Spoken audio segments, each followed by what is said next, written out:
Hey, you don't need more motivation. You need a system that makes success inevitable. Motivation doesn't last. Discipline is unreliable on its own. A well designed method, that's where you get success. So let's build yours. Welcome back to Reset. It's episode 3. So far, we've reflected on the past, we've visualized our future, and we've set aligned goals. Now it's time to make sure we actually follow through. The New York Times author winning Brendan Burchard said, it starts as an intention, then it's an effort, then it's a habit, then it's a practice, and then it's your second nature. It's basically who you are. And that couldn't be more true. The hardest part of achieving your goals is not maintaining them. It's actually get started and know what you're doing. It's those first weeks, month when you're figuring it out. I'm Pauline. I'm an entrepreneur and a movement expert.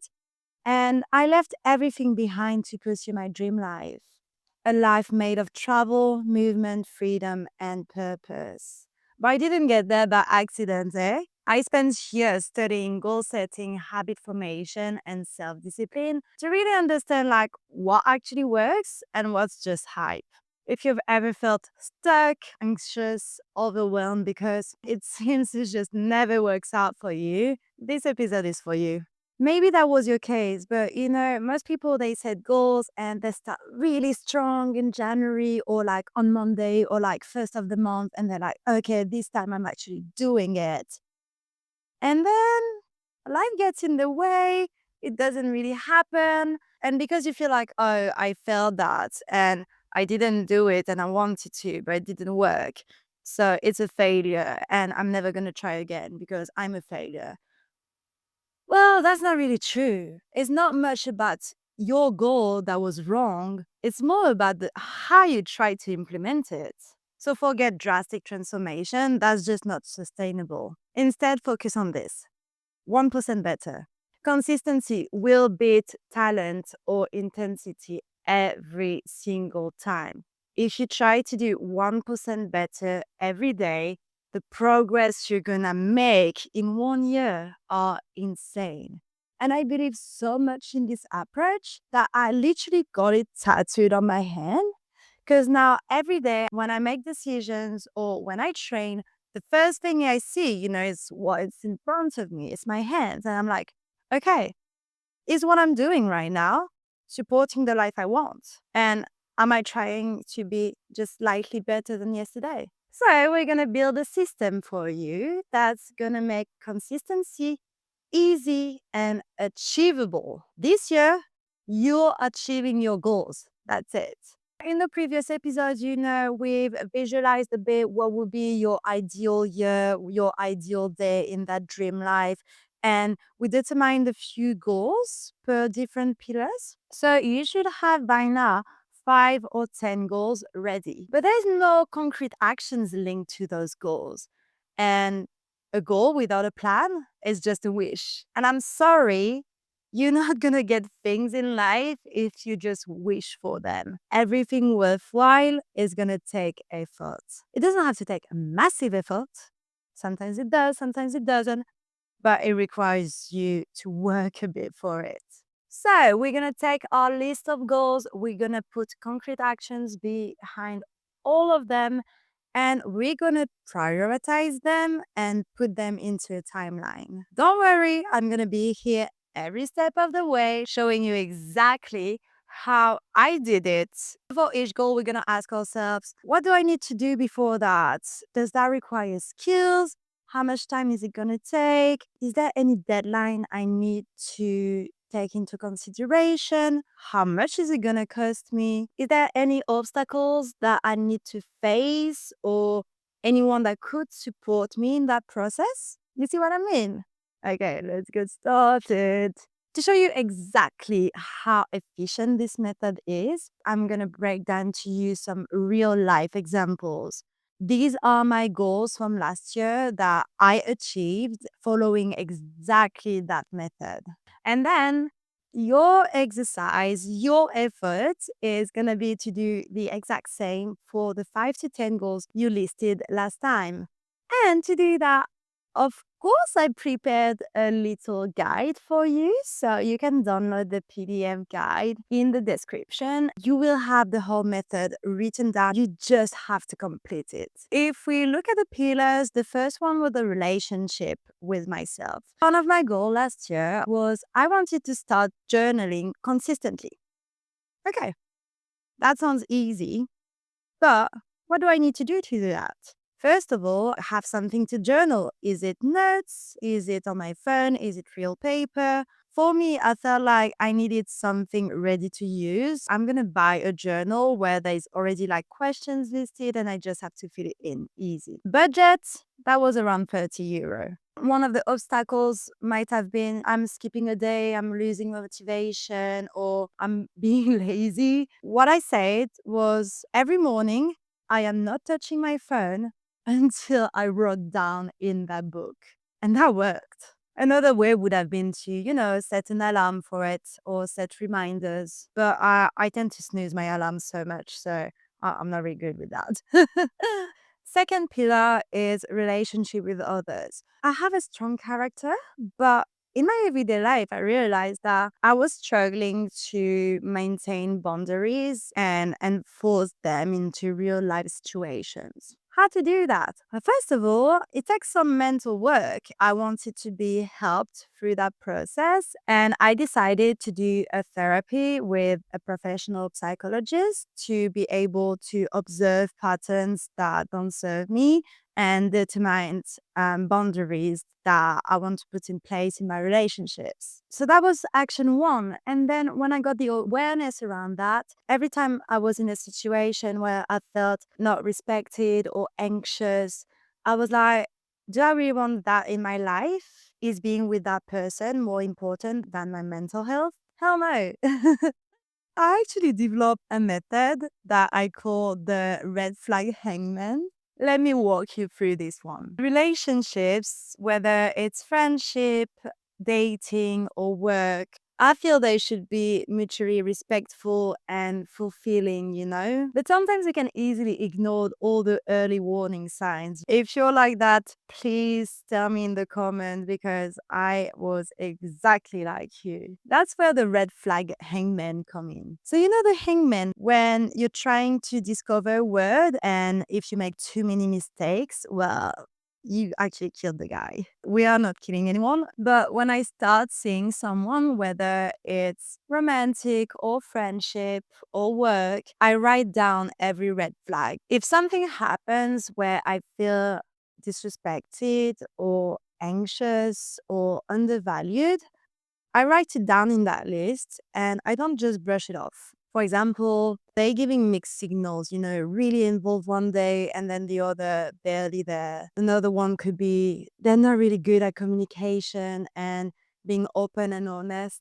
Or, they make fun about what I want to do in my life and I don't want that. So I write it down. If they accumulate 5 red flags, I walk away. I might love them, but I don't want a relationship in my life that makes me feel this way. I don't want that person in my life. Why 5? Because nobody is perfect. Miscommunication happens and you got to learn to know someone. Nobody has the same thresholds and stuff like that. So I felt less than 5 could be a bit too drastic. 5 gives enough opportunity to do things right, and if they repeatedly continue to do things that doesn't make me feel good and I feel like this relationship is not uplifting me or supporting me or just making me feel happy, well, why should I keep it? Why should I entertain that? So I don't. My obstacle on that was to let emotion,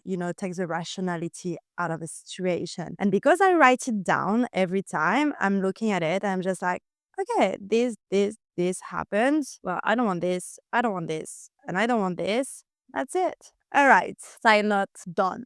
On movements, one of my goals was to be able to handstand. By the end of the year, I want to be able to hold a 10-second handstand. How to do that though? Because I've already been to like handstand classes. I tried to do it on my own, but it wasn't really working. I'm going to invest in coaching. I'm going to invest in someone that has done what I want to do. So the actions were like find a trainer, find a space where I can practice regularly and commit to practice at least 3 times a week. Budget for that was, well, the budget of coaching, it's an investment, but it's so worth it. And the obstacles, of course, were injuries and, the lack of structure I was just talking. To overcome that, for me, the solution was to take a professional trainer. On ambitions and work, one of my big objectives was I want to launch my website. I want to write my travel blog and have a website where I can sell my products and have my business. But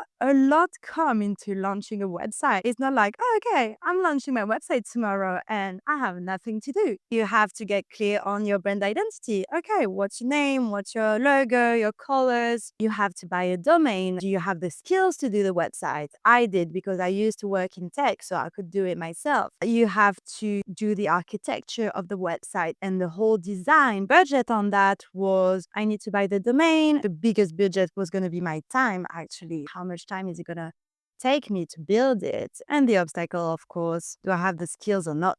And do I want to learn them? As for discovery, I wanted to travel to a new country. I want to spend 2 months in Thailand. But how? I need to understand where I want to go. How much budget do I have? I didn't have a huge budget. How can I be resourceful? What about if I do volunteering? I didn't have to pay for accommodation or food, for example. Is there any obstacles? Well, for my visa, I need to know exactly the requirements I need. I need to do research on that. Is there going to be a language barrier? Okay, I hope this gives you enough examples, real life examples, for you to do this exact same words. So now you can download the PDF guides in the description and you write all the actions required for your goal to come true. So press pause now and get to it. Write it. I'm waiting for you. All right. You are one step closer to actually achieving your goals. Congratulations, but it's not over quite yet. In order to take action, you need to prioritize what's the most important. What are the things you really want to do first? Is it something that is more like project based? Like, for example, launching my website, I need to work on it for 2 months. And then when it's launched, it's launched. Whereas, learning to handstand, there's no finish line. It's something I'm just gonna do until I can't do anymore. Prioritize and determine short-term or long-term project. Thirdly, I developed that rule. Either you know, either you learn, either you delegate. Time is your most important resource, and I can't stress this enough. I swear to you, this is the only resource you can't get back. Money comes and goes, time doesn't. So once you know all your list of actions, some of them are going to feel like, oh, this is fairly easy. Like, I want a journal. I just need to buy a journal. That's easy to do. But some stuff is going to feel, oh my God, like, okay, how do I do that? I don't have the skills. Like, I don't know how to do, where to start. That's super overwhelming. This is where the know, learn, or delegate rule comes into action. Ask yourself, do I already know how to do this? If yes, great, get started now. 2, do I need to learn how to do it? And if yes, do I want to learn how to do it? If yes, okay, how? Is it a book? Is it a course? Is it a mentor? 3, do I need to delegate it because I don't want to waste time learning it? It's not something that is going to bring me value and I value my time more. Who can I hire or ask for help? Is there anyone I know that could do it for me? And that takes a bit of research. Something I learned last year and I strongly believe in that now. And I say that to people all the time. Never hesitate to ask for professional help. Investing in professional help is going to save you years of research, trial, and error. Because those people, either they've been professionally trained for it or they're already done what you want to achieve. Seeing a therapist will never be a sign of failure. It's an investment in yourself. And honestly, nowadays, I feel everyone should follow therapy. Like, people are pretty messed up. I know it's a budget. If you can afford it, it is nice to look into that. Fitness trainers. I've been the person buying so many different programs, and like do your handstand and get your splits and whatever. I've done all that. All the money I put into those programs, if I had put it in a really good professional coach from the beginning, I would have saved years of trying out different things and just chasing the next new shiny thing. Professional trainer will help you get your results so much faster, and they can be the one holding you accountable if it's something that you struggle with as well. So yeah, this all costs money. I know not everyone has it. It's all a question also of priority. Where are you putting your money? You're going out every weekend and like spending so much on like drinks and all. You do whatever you want. I don't really care. It's just would maybe part of that money would be worth to invest in yourself. So, okay, if we take again all the goals I listed earlier, priority number one, handstand. I want to be able to handstand. So, that's a must have. Then, respecting my boundaries was a must have as well. Third one, for my business, I really needed my website and I was like, this is a must have as well. Then traveling to Thailand, more nice to have, I could have lived without it. It wasn't like super essential to my goals. At the same time, that's something I really, really wanted to do. So that was a nice to have. And then journaling was more like a could have. It's not my first priority. I don't think it was my second. At the same time, it's something that was intriguing me and I wanted to get into and be consistent. I have my list of priority and in my objectives and I have my actions listed to it. So now I just need to put all that in a timeline and actually start. Remember when I said like, people usually they set goals and then in January and they start really, really strong and then it just doesn't work and they just like, oh yeah, well, it didn't work and I don't know why, but I'm never going to try again. And that's not what we're doing, okay? We are not going to try to do everything at the same time. That's not sustainable and you're going to feel burnout and overwhelmed and it's just like, oh my God, it's impossible. So we're not going to do that. We're going to work on one or two goals maximum per month. And then you just have to adapt with your different deadlines and your priorities and all that to get started. For example, I wanted to travel to Thailand. One of the deadline was the rainy season. One of the good time to go was like January, February. It might not be my priority number one, but it's something I do need to do at the beginning of the year to make sure I'm there at the right season. January,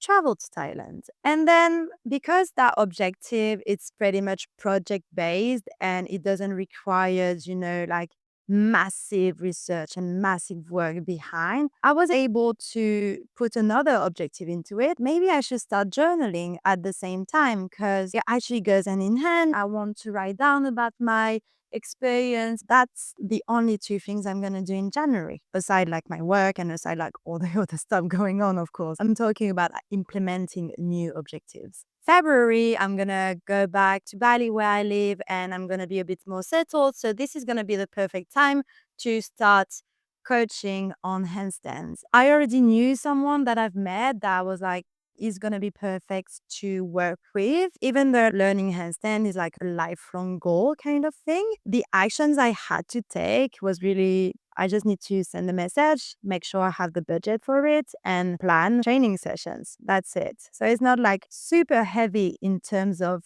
what you have to do. I can work on another project at the same time. I'm going to work on my website because this is going to take a lot of work. February, we're going to start training and my coach is taking care of my training plan and also I don't really have to think about that. I'm not the one doing that. I'm delegating that, but I'm going to be the one building my website. This is my focus of the month. March, all right, I'm going to focus more on the relationship side and really setting boundaries. So I already did like therapy and all, and those are my boundaries. How can I make sure I respect them? That's how the Red Flags Hangman came to life. I don't know if anyone else does that. If you ever use this method, please give me credits for it. Talk to it to everyone. I think it's a great method. Anyway, all the new relationships I started from that moment, I started to do that. And it's easy to implement because I just have a note in my phone. It's not a project-based kind of objective, it's same. It's a lifelong goal. In just 3 months, I got 5 objectives coming to life. It wasn't just like random New Year's resolution. I really want to get there.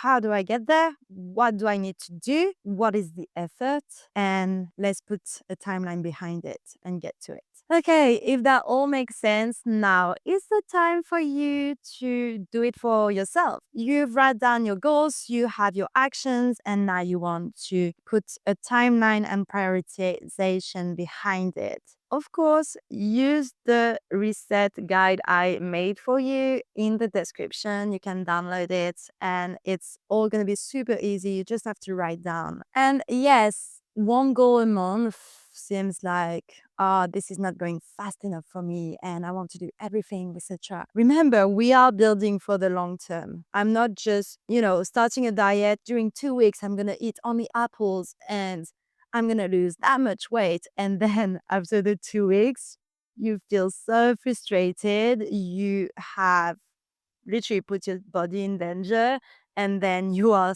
starving that all the weight you might have lost in 2 weeks while you're taking double of it after. No, we're not doing that. I swear to you, if you do 1% better, one objective a month in the space of 12 months, you can do 12 objectives, maybe 24 if you do 2 per month, How massive is that? That's so much. Imagine if you do that every year. It's like 12 plus 12 plus 12 plus 12. That's how you build your dream life. That's it. That's my secret. No, actually, I have another secret to share with you. One productivity thing that really, really works for me is everything that I have to do, I put it in my calendar. Training, work, seeing people. A lot of people say that my calendar looks like a madman thing, but if it's not in my calendar, it's not happening. And, my training is one of my first priority. It's going to have the same importance in my calendar as if I had like a client meeting. Like I said, it all comes down to what are your priorities. Okay, now real life talk. Nobody's perfect. And I'm sorry, but there will be times where you're going to have setbacks. You're not going to do it. Motivation is just not there. Discipline is not even there. Even your system, you're looking at it and it's just like, no, you know what? Not today. That happens. That's normal. How to overcome that is where you stay on track with your goals. First of all, have compassion for yourself. It's not because you miss one day that you're a total failure and you're never going to get it. You missed one day. Okay, just do it tomorrow. Don't wait 3 weeks or 3 months, but give yourself some patience. Have someone to hold you accountable. I think we've talked about that in the last episode, but tell a friend and ask for their support. Third, plans are made to be changed. You might think you have the greatest system at the moment and the greatest method and all. Reality is, the more you do things, the more you're going to realize that that might not be the best approach for you. Or actually, this is not the exact direction I want to take. I might want to tweak it a bit. So have a plan, but be flexible enough to change your direction a bit. Okay, now that you've done all that work, can you please tell me what's the first goal and action you're going to commit to this year? Like, where are you starting? I really want to know. Stop waiting to feel ready. Most people wait for that so long. The reality is the one that succeed, they start doing before feeling ready. They just do and they learn and they do and they fail and they do and it works. You have almost everything you need to achieve your goal this year. So there's one last thing I would love to talk to you about. And that's going to be in the next episode. Please don't miss it. This is the final piece to your dream life. Au revoir.